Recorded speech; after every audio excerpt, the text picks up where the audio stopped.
4 minutes to the gentleman from Texas, Mr. Arrington. The gentleman is recognized. I thank my friend from Kentucky and to my colleague across the aisle. They need to get back to work. You know, only in Washington, D.C., and only with this president are we operating with COVID as a national emergency. The only national emergency coming out of Washington is the economic disaster from the failed economic policies and the reckless spending of my colleagues. And it's created an inflationary firestorm, and people can't sustain it.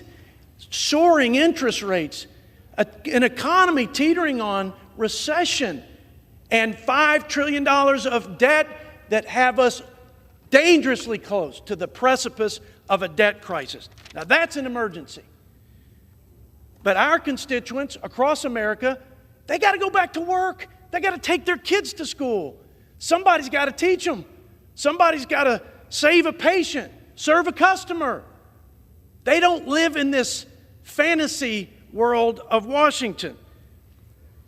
My colleagues, unfortunately, have used the public health emergency in large part not to protect the public from COVID, but to promote the big spending, big government bailout agenda. And what I'm talking about is this, in the name of COVID, bailing out student loans that cost taxpayers $1 trillion, bailing out schools that don't open their doors to their students.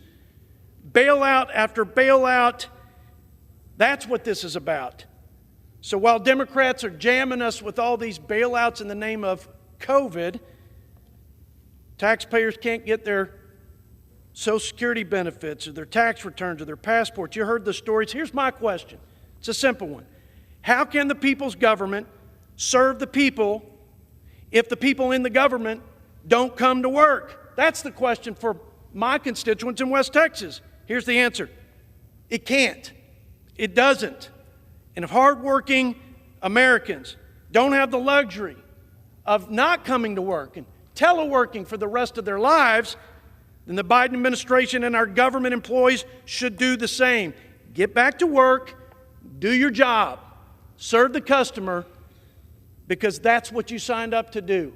And we're here to hold them accountable with all due respect. And I yield back the balance of my time, Mr. Speaker. Gentleman yields. Gentleman reserves.